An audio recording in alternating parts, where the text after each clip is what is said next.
The 2022 Winter Olympics are underway in Beijing. China says this year's event will be the cheapest in decades.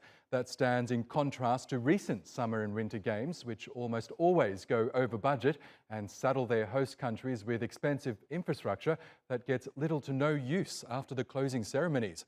But as Aadel Haleem reports from the Chinese capital, there's more to the government's estimates. A self-driving bullet train to shuttle athletes from Beijing to the mountains outside the city. It's the fastest way to get to this year's Winter Olympic venues, 200 kilometers from the center of the Chinese capital. As the conductor for a high-speed train headed towards venues for the Winter Olympics, I feel very proud. It's a big responsibility and honor. The brand new train was completed last year to ensure the event runs smoothly. But big ticket projects like this put into question the government's claim that this year's games will be the cheapest in 2 decades. Official data show the government is spending under $4 billion to host the Olympics and Paralympics. But Beijing's only counting event preparations and labor costs.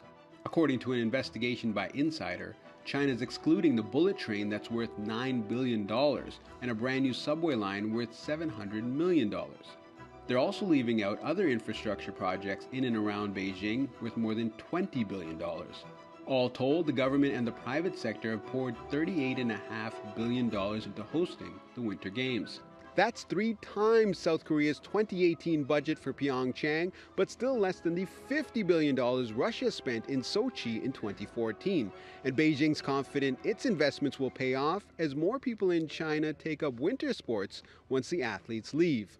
The Olympics is obviously a big part of it, and because the government is 100% behind promoting the games, everybody around the country is aware of winter sport and certainly skiing. But the winter sport industry was growing well before the Olympics was announced in 2015. But winter sports in China face an uphill climb. People who are learning to love the slopes are finding out their prices can be steep. It's burning a hole in your pocket. To hire a coach is expensive too. I take classes in indoor simulators in Beijing, which are also very expensive.